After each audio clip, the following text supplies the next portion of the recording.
Hello and welcome to Sweet Carolina. I'm your host, Kyle Klein. And I'm Abby Edwards.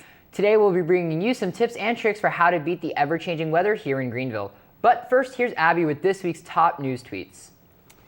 A man opened fire on TSA officials in the LAX airport on Friday. One official was killed and a couple others were injured. Investigations still continue.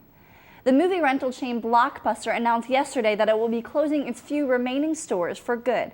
Twitter IPO shares go on sale today for $26 a share, valuing the company at about $14.2 billion. And as we all know, weather here in Greenville has been pretty up and down recently. Mornings are really cold, but by the time lunch is around, then everyone's taking off their winter coats in exchange for some t-shirts. But here are some dressing tips in order to be ready for any type of weather. Well, if you spend any time in Greenville, you know that the weather cannot make up its mind. In the morning, it'll be freezing. By the afternoon, it'll be 80 degrees.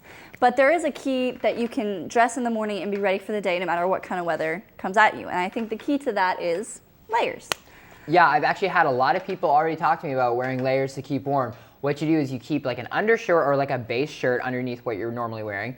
And then you would keep your insulating layer, which can be like a cardigan, a sweater, a long sleeve shirt, something like that. And then you're gonna put on an outer layer, like a jacket or a hoodie. And what that does, that will keep in the heat, but then by lunchtime, if you need to take it off, if you're getting too warm, you can easily take it off and save it for later. And don't forget about your accessories, especially on those cold mornings. Fall is great for accessories. You can have scarves or hats or gloves, especially as we're getting into winter.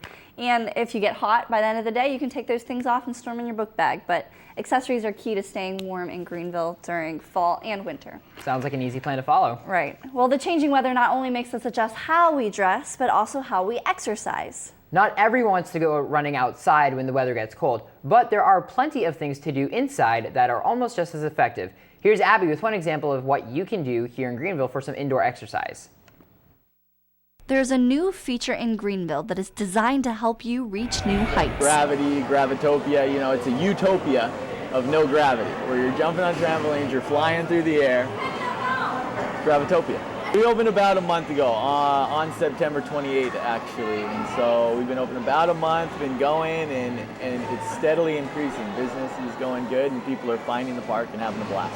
Yeah, the facility is 30,000 square feet of just trampolines back to back, where you can flip, jump, twist, and hopefully land on your feet again, but just have a blast, it's a trampoline, you can't hurt yourself. Not only is Gravitopia a fun place for people of all ages, it's also a great source of exercise. You can burn up to 1,000 calories per hour of bouncing on the trampolines. We thought opening up that we just have a bunch of little kids, it's going to be a kids facility, but what we've learned is actually the older kids, I think, have the funnest time. They challenge themselves, they have a group of people that they usually come with, and they're all having a blast challenging each other to do another trick or a better trick or anything else. Naturally we've got our hoops right here. You can go and dunk, and a lot of the bigger kids have a fun time doing that. The punching bag's all set up where you can jump up and grab those. So we've got anyone from literally, 2 years old all the way up to 30s and 40s and past sometimes. The parents love jumping with their kids as well. Gravitopia is located past Woodruff off of the Butler Road exit. For more information, check out their website at gravitopia.us. For Sweet Carolina, I'm Abby Edwards. All right, so tell me about it, Abby. Well, as you can see, Gravitopia is a really cool place. Its facilities are designed for people of all ages, from real little kids to older adults that like going. It's great. You can burn lots of calories jumping around, and it's just a very fun atmosphere. It's owned by some really nice people. I got to meet the owner and his family, and just a really great place to be. Definitely some place you want to check out. And as you can see, one of our TV directors, Lee Campbell, and myself had quite a lot of fun there ourselves when we went with Abby. So if they can have lots of fun, so can you. So definitely check it out. All right, well, we're going to go ahead and wrap things up. Thanks so much for watching Sweet Carolina. Be sure to like our Facebook page, follow us on Twitter, and now you can subscribe to our YouTube channel. For WBJU, I'm Kyle Klein. And I'm Abby Edwards signing off. Till next week.